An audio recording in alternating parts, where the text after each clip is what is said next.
Paytaxtın Nəsimi rayonu ərazisində bəzi yaşıllıq zolaqları sıradan çıxıb.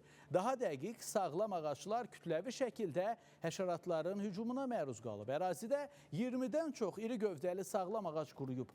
Qabaqlayıcı tədbirlərin vaxtında görülməməsi zərərvericilərin evlərə dolmasına zəmin yaradıb. Səbəb nədir? Aidiyyatı qurumların öz işinə biganə yanaşması, yoxsa ağaclara yayılan xəstəlik?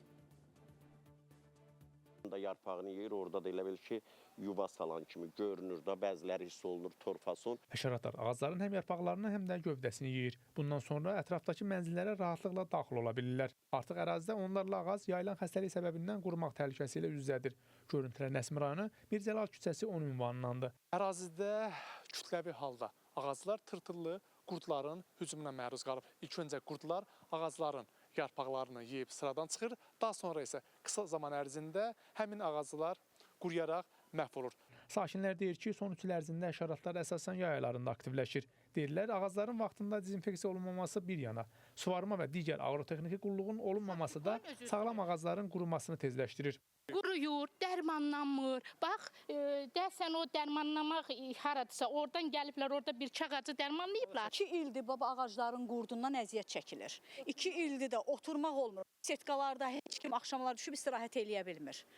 İnan üstümüzə baxılmır. Nə qədər də şikayət eləmişik, heç kim dərmanlamır, heç kim də baxmır. Su olmayanda, əhəngləməyəndə, baxmayanda, qulluq eləməyəndə qurd da gəlib yeyirdi, hər şey gəlib yeyir. Son demək olar ki, 20 gündür ki, belə bu da niyə müşahidə olunur? İndi çıxırıq axşam sərində oturur, əyləşib eləyirik.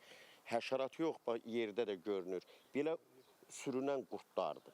Bu formada olan qurdlardır. Şahslər son bir ay ərzində ağacların dezinfeksiya olunması üçün dəfələrlə Yaşıllaşdırma Təsərrüfat Birliyinə müraciət etdiklərini, yalnız problem ictimailəşdikdən sonra evlərə dolan həşəratların xüsusi dərmanlar vasitəsilə təmizlənməsinə başlanıldığını da deyirlər. İndi axır ki, bu gün nəsə gəldilər, biraz dərmanladılar. Reaksiya verilmədiyi üçün ondan sonra müraciəti dayandırdıq ki, heç bir nəticə yoxdur. Sahəsi olaraq hər gün burada təmiz işlər aparılır, yəni görə bilərsiniz ətraf tərəfi. Qaldı ki, bu ağacların qurdlanma məsələsini bəzi sakinlər bugün bizə müraciət elədilər. Dərhal olaraq biz təmiz işlərimizi apardıq və Yaşıllama İdarəsinə məlumat verildi. Və Yaşıllama İdarəsi tərəfindən gəlib bu qurd düşmüş ağaclar dezinfeksiya olundular. Bəs ağacların kütləvi tırtılların hücumuna məruz qalmasına və qurumasına səbəb nədir? Mütəxəssislər ağacların həşəratlar tərəfindən sıradan çıxmasını bir neçə amillə əlaqələndirir. Birinci iqlim dəyişiklikləri, xüsusilə temperaturun artması və yaxud da rütubət səviyyəsinin dəyişməsi böcəklərin sürətlə çoxalmasına şərait yarada bilər. İkinci səbəb təbii rəqabətlərin azalması və yaxud da olmaması.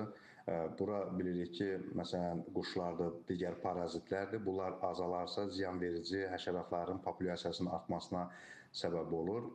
Bakı şəhər Yaşıllaşdırma Təsərrüfatı Birliyindən verilən məlumata görə belə hallara qarşı şəhərin müxtəlif ərazilərində mütəmadi olaraq monitorinqlər həyata keçirilir. Sözcədən ünvanda da bir müddət öncə dərmanlama işləri aparılıb. O da qeyd edildi ki, problem mövsümi xarakter daşıyır. Rəşad Vəkiloğlu, Əfqan Bayramov, Space xəbər.